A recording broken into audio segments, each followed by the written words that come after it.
মোংলা উপজেলার সুন্দরবন ইউনিয়নের বাংলাদেশ জামায়াতে ইসলামীর আলোচনা সভা ও কার্যালয় উদ্বোধন করা হয়েছে।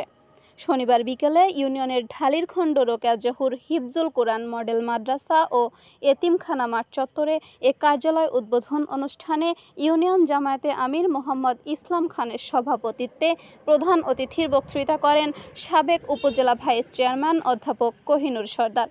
এ সময় অন্যান্যের মধ্যে বক্তৃতা করেন উপজেলা সেক্রেটারি রশিদুজ্জামান শিশির, শ্রমিক কল্যাণ ফেডারেশনের সহ সভাপতি জহির উদ্দিন বাবুর মোসাল্লি, পৌর জামায়াতের অ্যাসিস্ট্যান্ট সেক্রেটারি শেখ আবিদ হাসান, জামায়াত নেতা মোহাম্মদ মনিরুজ্জামান, মোল্লা সিফাতুল্লাহ, হিন্দু অধিকার আন্দোলনের অন্যতম নেতা বিজয় কীর্তনিয়া সহ স্থানীয় নেতারা। এ সময় বক্তারা বলেন, জনগণের আস্থা ও সমর্থন অর্জনের মাধ্যমে জামায়াত জনগণের দুঃখ দুর্দশা লাঘব ও ন্যায়ভিত্তিক সমাজ গঠনে অঙ্গীকারবদ্ধ। বাংলাদেশ জামায়াতে ইসলাম নিয়ে বিভিন্ন সময় নানা ষড়যন্ত্র চলে আসছে, তারপরেও কোনো সময় মাঠ ছেড়ে আসেনি নেতাকর্মীরা। অত্যাচার, নির্যাতন, হামলা মামলার পরও মানুষের কল্যাণে কাজ করে যাচ্ছে দলটি। মানুষের বাড়িঘর, ধর্মীয় উপাসনালয় পাহারা দিচ্ছেন জামাত শিবিরের নেতাকর্মীরা। আমাদের প্রত্যেকের উচিত হবে সবাইকে সাধারণ ক্ষমার আওতায় আনা, হানাহানি নয়, শান্তি প্রতিষ্ঠায় কাজ করতে হবে। যারা এদেশের সকল ক্ষমতা নিজের হাতে, পরিবারের হাতে কুক্ষিগত রাখার জন্য ব্যতিব্যস্ত হয়ে গিয়েছে, পিয়ার পদ্ধতির নির্বাচন তাদের কাছে অসহ্য হয়ে উঠেছে। প্রিয় ভাইরা আমার, পিয়ার পদ্ধতি মানে আপনি 5% ভোট পেয়েছেন, আপনি 15টা সংসদ সদস্য পাবেন, আনুপাতিক হারে আপনি 2টা মন্ত্রী পাবেন। কেউ বিরোধী দল ক্ষমতাহীন থাকবে না।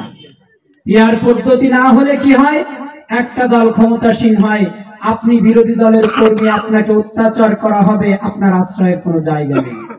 পিয়ার পদ্ধতি হলে আপনি প্রত্যেকটা মানুষ হবে ক্ষমতাসীন দলের কর্মী, তাই কিনা? পিয়ার পদ্ধতির মাধ্যমে দেশের সরকার নির্ধারণ করবে। আজকে বাংলাদেশ জামাত ইসলামী বাংলাদেশের মানুষের কাছে একটি ব্র্যান্ড হিসেবে পরিণত হয়েছে।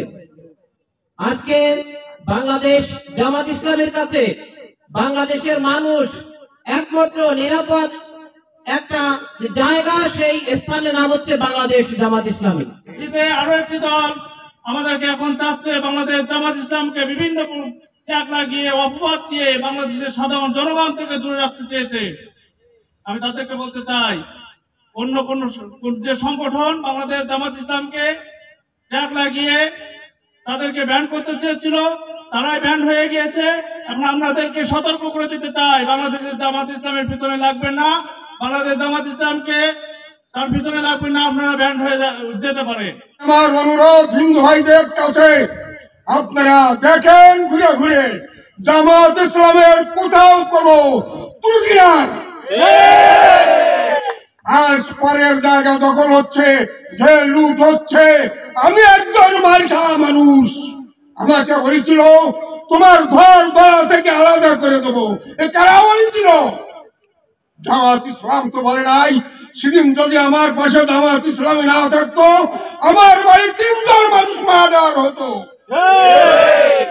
নেতা মনিরুজ্জামান জানান, অফিস উদ্বোধনের মধ্য দিয়ে সুন্দরবন ইউনিয়নের সংগঠনের কার্যক্রম নতুন গতি পেল। এই আঞ্চলিক অফিসের মাধ্যমে সাংগঠনিক কার্যক্রম পরিচালনায় কর্মীরা আরও বেশি উৎসাহী হবে। ন্যায় ও ইনসাফ ভিত্তিক সমাজ প্রতিষ্ঠায় দাঁড়িপাল্লা প্রতীকের বিকল্প নেই। অনুষ্ঠানে দোয়া ও মোনাজাত শেষে উন্নত মানের তাবারক বিতরণ করা হয়। Desk report, Mongla post.